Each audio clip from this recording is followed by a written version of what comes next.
Quando eu acordo, né? Eu acordo, eu dou uma despertada, aí eu ponho meu celular para tocar uma música com acho que é 741 Hz, uma coisa assim. E aí eu ponho para tocar, tem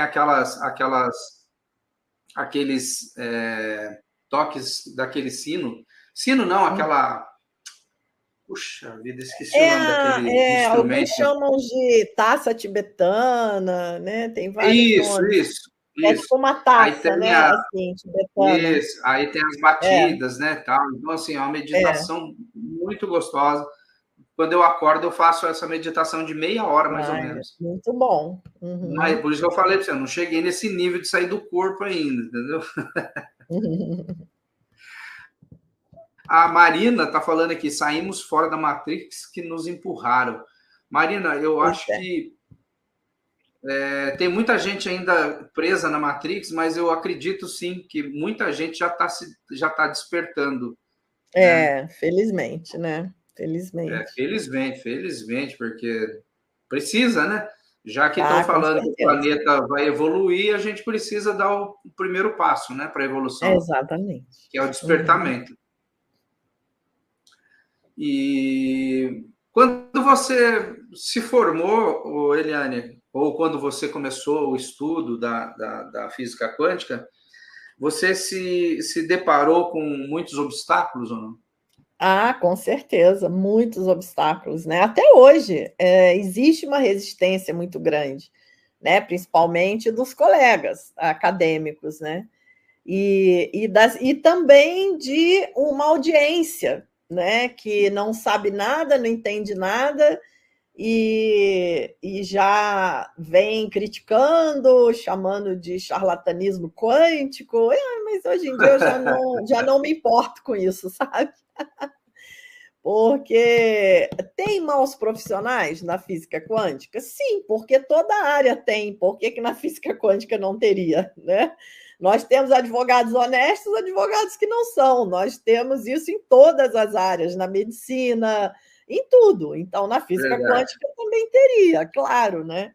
Mas não são todos, né? Existem muitas pessoas que divulgam a física quântica com muita coerência, com muita propriedade e realmente fazem um trabalho de levar esse conhecimento para o público leigo como um caminho de expansão de consciência e de conexão com essa espiritualidade que nós falamos no início do nosso bate-papo, né? Que é uma espiritualidade relacionada ao autoconhecimento, a entendermos o universo e o nosso papel dentro dele.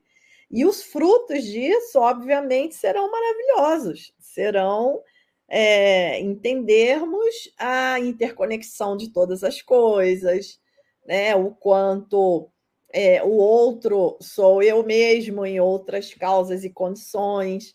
Na verdade, é um caminho de libertação desse ego que limita. Então, na verdade, o caminho espiritual é isso.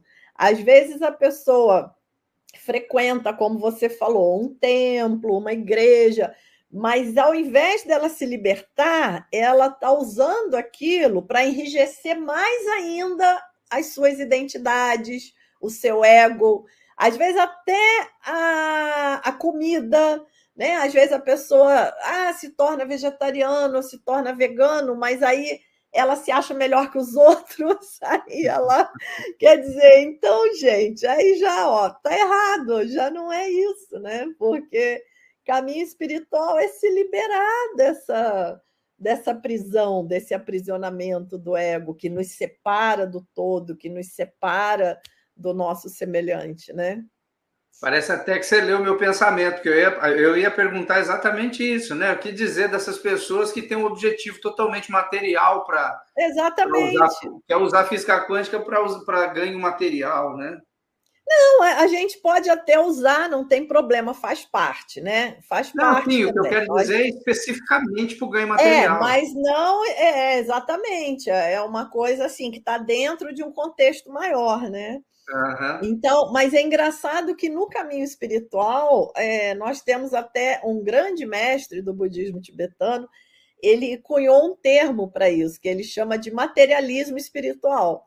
é justamente quando a pessoa começa a fazer uma prática espiritual, mas ao invés dela focar a liberação, ela foca um enrijecimento do ego. Na verdade, ela cria um ego maior ainda por conta daquela prática que ela faz, né? Então, isso é o materialismo espiritual, né? Não é interessante.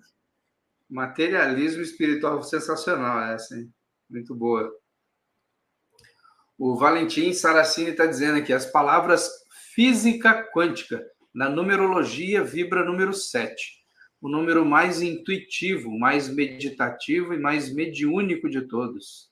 Ai, adorei, Valentim. Eu adoro o número 7. Já foi o dia que eu nasci, né? Dia 7. Eu nasci no dia 6. Bom. Aí, passamos perto, hein, um do outro. E olha que interessante, quando eu fiz a minha primeira palestra de física quântica e espiritualidade, a primeira, assim, que eu criei esse material para o público leigo, uma pessoa me convidou, marcou a data dentro da disponibilidade de agenda que ela tinha, e quando eu fui divulgar, que eu olhei a data, era o dia 7/7/2007. Olha. Eu falei, gente, não acredito que eu estou começando esse trabalho nesse dia. Então, eu achei aquilo. E não foi proposital, foi assim, Sim. pura sincronicidade. Eu nem olhei. Ela falou: vamos marcar na sexta-feira, que é a janela que eu tenho, bababá. Ela também não se tocou disso. E quando nós fomos fazer o flyer de divulgação, é que eu vi. Aí eu falei, puxa, acho que esse trabalho está abençoado mesmo. Depois. Né? Bacana. O Valentim vai estar sexta-feira com a gente aqui. Ele vai falar um pouco sobre numerologia e astrologia aqui. Ele Que participa legal. bastante das nossas lives aqui, acompanha a gente aqui. É o menino de ouro. Eu vou dar uma lida assim, só por cima, assim, né? Agradecendo o pessoal que está aqui, o Valentim, por exemplo, a Edivânia. A Edivânia é nossa amiga aqui de Pinda. Ela está meio sumidinha, mas tá aqui. O importante é que está aqui. Maria Adélia, minha esposa. A Sueli, você conhece a Sueli? Isso, e tem os meus alunos queridos aqui, que é a Sueli, a Marina, o Val, também sempre acompanhando. Carlos, conhece esse Carlos? Carlos, eu não sei, não. Então. Não conheço. Bem-vindo, Carlos. Então é isso. A gente, né? Quando a gente começa a falar de evolução, de espiritualidade e física quântica, realmente assim tem muita gente que mesmo não sabendo, né, não conhecendo sobre, e quando a gente fala, né, eu, por exemplo, quando eu dou o meu exemplo, as pessoas ficam assim, nossa, você conseguiu assim? Eu falei, consegui assim, né?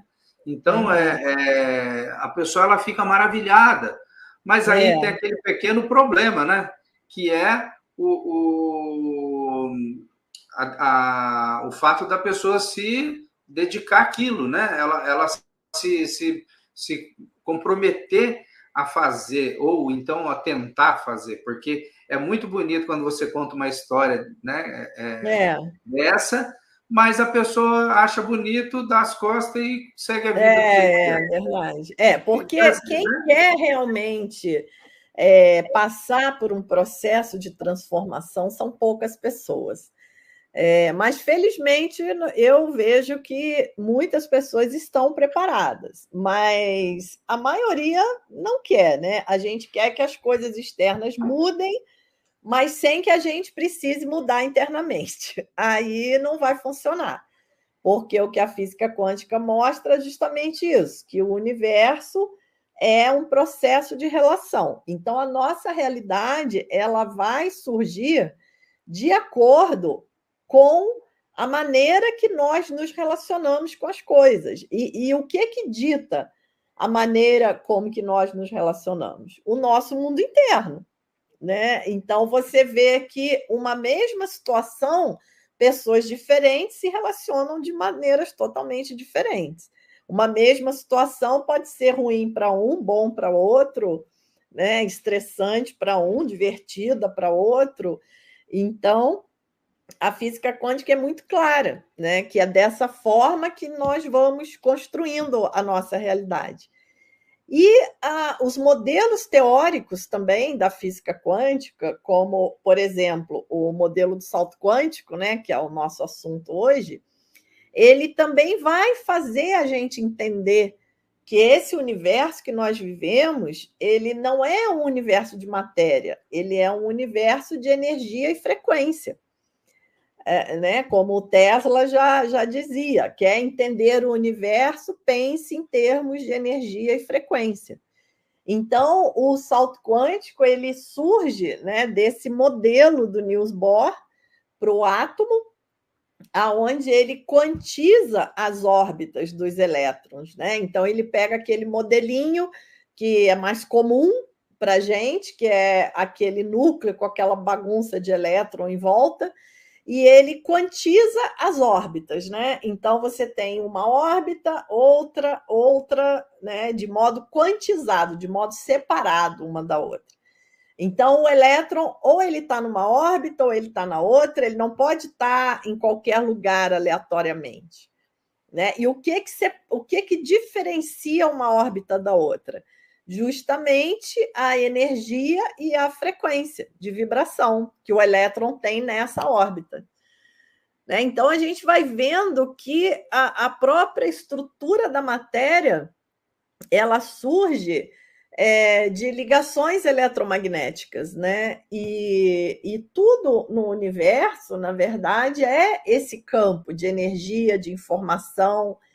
E a nossa consciência ela não está separada do campo, né? A própria física de partículas ela mostra isso de modo muito claro, que a partícula é onde o campo toma individualidade, mas a partícula não é separada do campo, né? Ela é apenas um ponto singular do campo. E assim é a nossa partícula de consciência nesse campo amplo de consciência, que é o universo como um todo. E o salto quântico ele vai acontecer justamente quando o elétron desaparece de uma órbita e aparece na outra. Né? E nós vimos que o que diferencia uma órbita da outra? É justamente a energia e a frequência.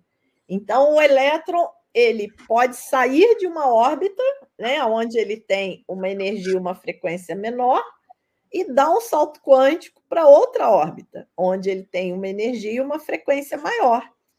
E aí muda tudo. E assim é a nossa mente também. Né? Então, a nossa mente ela pode estar operando, né, numa linha de universo, que seria uma órbita dessa, com uma determinada energia e frequência, mas nós podemos dar esse salto quântico de consciência e operar com outra energia e outra frequência. Né? E o resultado disso é a cura, é o insight, é a criatividade, né? É a realização das coisas que a gente deseja, e aí por diante, né? Legal.